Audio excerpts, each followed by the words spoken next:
బాగుపడలేవు. నీకు ఈశ్వరుడు ఎప్పుడు ఏమిచ్చాడో దానికి తృప్తి పడు. ఆ తృప్తికి కారణం ఉండక్కర్లేదు. ఆకలి సరిగ్గా లేదని 1000 రూపాయల మందులు వేసుకుని ఏడుస్తున్న వాళ్ళు కోట్ల మంది ఉన్నారు. వేల పట్టున ఆకలేస్తోంది, సంతోషించు. దాహం వేస్తే మంచినీళ్లు లోపలికి వెళ్ళక మధ్యలో కన్నం పెట్టి గొట్టం పెడితే ముక్కులోంచి పోసుకుంటున్న వాళ్ళు ఉన్నారు. గుటుక్కు నీళ్లు తాగితే లోపలికి ఎడుతున్నాయి, సంతోషించు. రాత్రి తిని పడుకుంటే పొద్దుడికి కడుపులో పోట్లు వచ్చి జీర్ణం అవ్వక ఏడుస్తున్న వాళ్ళు 1,00,000 మంది ఉన్నారు. తిన్నది గుండ్రాయి అయినా సరే తెల్లారేటప్పటికి జీర్ణం అయిపోతోంది, సంతోషించు.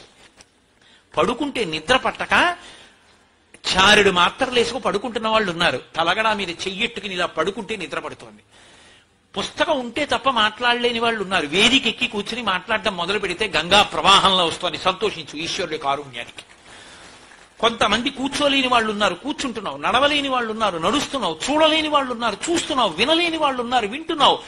ఈశ్వరుడు నీకు ఇచ్చిన దానికి ప్రతి క్షణం తృప్తితో ఓలలాడిపోవాలి. ఎన్ని మాటలు కృతజ్ఞత చెప్తావు.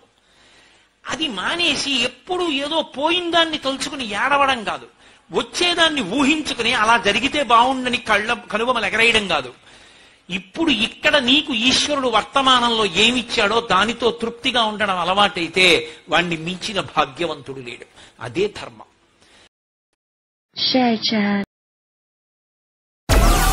Download Moj.